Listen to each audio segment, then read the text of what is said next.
Good morning to all of you. Today we are going to start a very new topic, that is spectroscopy. It is very new for all of you because you have never studied spectroscopy topic before earlier in 12th or 11th class. So, what is spectroscopy? Spectroscopy, as we can say, that it is the branch of science in which we study the interaction of radiation with some matter or with some chemical compound. So why we do this interaction, why we study this interaction of radiation with matter? Because we want to determine the various properties of that particular compound or that particular matter, through which we can determine the structure and other properties of particular compound.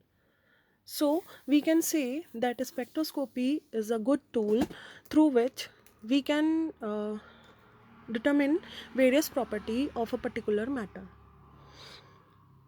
We use spectroscopy in various branches of science like physics, chemistry, biology, biochemistry. There are so many types of spectroscopy which will be discussed later. So, before going in detail, first of all, we have to understand the electromagnetic radiation. As we can see in this diagram, there is a electromagnetic radiation, or we can say this is the wave. Electromagnetic radiation, all electromagnetic radiations are travel in the form of wave. So here in the above diagram there are two type of vibrations. First is the electronic vibration and the second is the magnetic vibrations, and these two vibrations travel perpendicular to each other in the form of crest and trough. This upward peak is known as the crest, and this downward peak is known as the trough. So there are various properties of these electromagnetic radiations. The first property is its wavelength. So we can see in this diagram that wavelength is denoted by lambda, and it is the distance between two adjacent crests and or two adjacent troughs, and its units are centimeter, micrometer, nanometer, angstrom, picometer, and so on.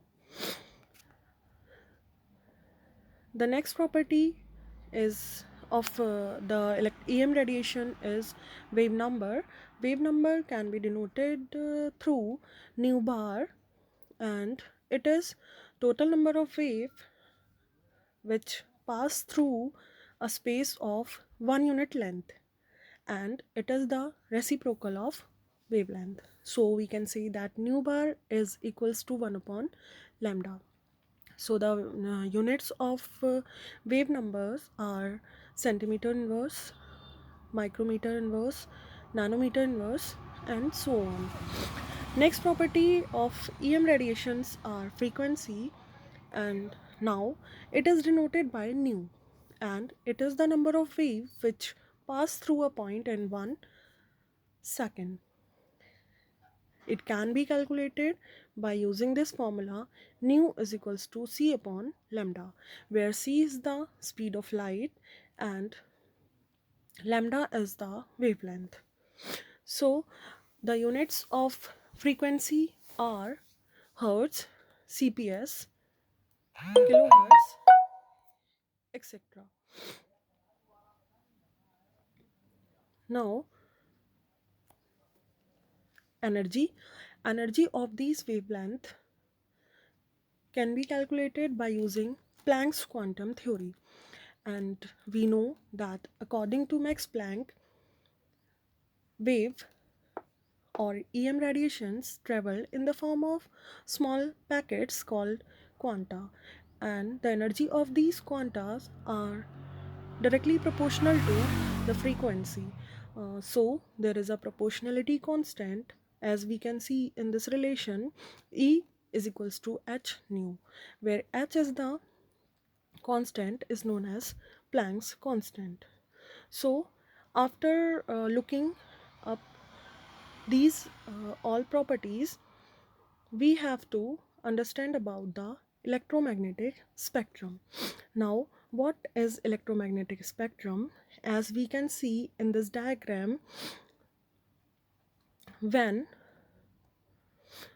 all the EM radiations are arranged in increasing order of their wavelength, a spectrum or an arrangement is obtained which is known as electromagnetic spectrum. So we can look on this picture here. First of all, the lowest lambda is for gamma rays, then for X-ray, then for UV, and then visible, IR, micro, and radio. The lambda is maximum for radio waves. So in a spectroscopy, we use these all radiations.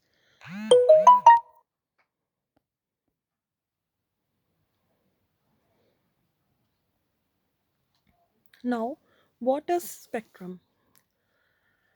Spectrum is an arrangement of lines which are obtained by absorbing an EM radiation by matter or emitting this radiation by the matter.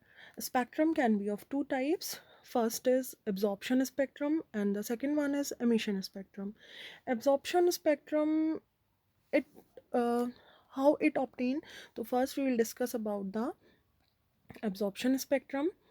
It is obtained when, we can see in this diagram, when an electron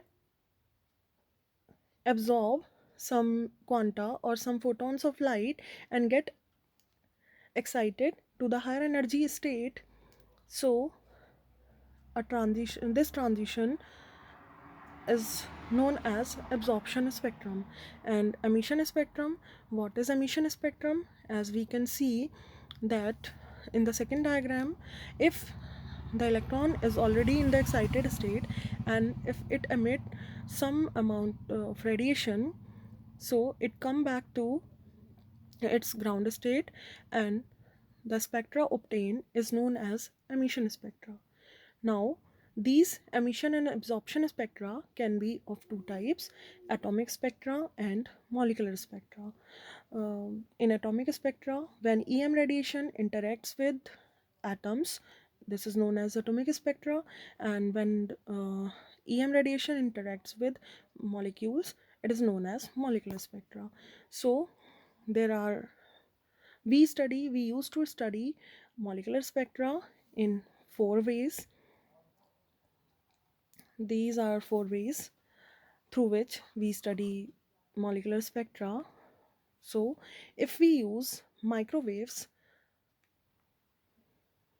then this type of spectroscopy is known as wave spectroscopy, and it is also known as rotational spectroscopy. So why it is known as rotational spectroscopy, we can see in the very first diagram. If a molecule absorb or emit the radiation which is microwave radiation, so the molecule get excited and change its rotational energy state and get excited into the higher rotational energy state, and that's why this type of spectroscopy is known as rotational spectroscopy. Now the second is infrared spectroscopy. When we use IR radiation, this type of spectroscopy is known as infrared spectroscopy. And we can see in this diagram, if we use IR radiation, molecule changes its vibrational energy state and get excited by absorbing this IR radiation. It get excited to the higher vibrational energy state. Now, if we use UV, it means ultraviolet and visible radiation, then the spectroscopy is known as ultraviolet and visible spectroscopy, or it is also known as electronic spectroscopy. As we can see in this diagram, if an electron which is located inside the molecule get absorbed or emit the radiation equal to UV or visible radiation, it get excited to the higher energy state, and this spectroscopy is known as electronic spectroscopy. Now, if we use radio frequency or radio waves, then the spectroscopy is known as nuclear magnetic resonance spectroscopy. So, in the next lecture, we'll discuss this. This is all about the very basics of spectroscopy. In the next lecture, we'll discuss about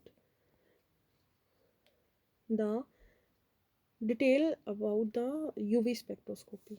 Thank you.